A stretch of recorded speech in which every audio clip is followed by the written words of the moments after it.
Assalamu alaikum wa rahmatullahi wa barakatuh. Bismillahirrahmanirrahim. Au nom d'Allah, le clément, le tout miséricordieux. Allah subhanahu wa ta'ala dit dans son noble Coran, dans le chapitre 35, verset 5, il est dit: Oh les humains, la promesse de Dieu n'est nullement mensongère. Ne vous laissez surtout pas séduire par la vie ici-bas et ne vous laissez surtout pas séduire au nom de la clémence de Dieu par le grand séducteur qui est le Satan. Chapitre 103, versets 1 à 5. Il est dit: le désir de prolifération vous a distrait de vos obligations religieuses jusqu'à ce que vous ayez visité les cimetières, mais en vérité vous saurez, oui vraiment, si vous saviez ce que savent désormais les mourants, c'est-à-dire les morts. Qu'Allah subhanahu wa ta'ala nous facilite la compréhension.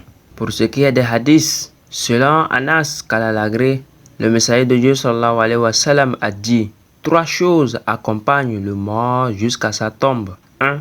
Sa famille. 2. Sa fortune. Et 3. Son œuvre. 2 d'entre elles retournent et une seule reste. Sa famille et sa fortune retournent et son œuvre reste avec lui. Hadith authentique. Qu'Allah nous facilite les bonnes œuvres.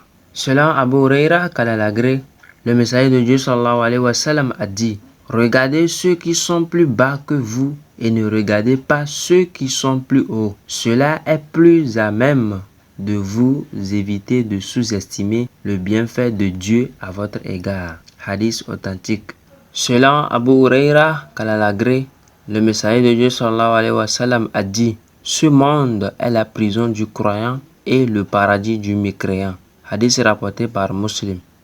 L'explication de cet hadith est que ce monde est la prison du croyant, la tombe est son lieu de repos et l'autre monde est son paradis.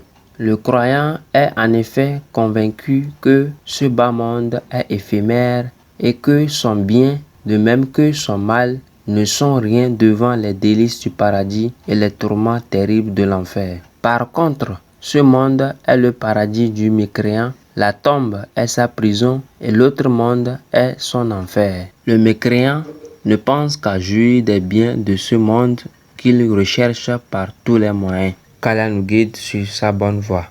Ibn Omar, qu'Allah l'agrée, rapporte: le messager de Dieu sallallahu alayhi wa sallam me saisit par les épaules et dit: sois dans ce monde comme si tu étais un étranger ou quelqu'un de passage. Ibn Omar disait: quand tu es au soir, n'attends pas le matin, et quand tu es au matin, n'attends pas le soir. Prends de ta santé pour ta maladie et de ta vie pour ta mort. Hadith rapporté par Al-Bukhari.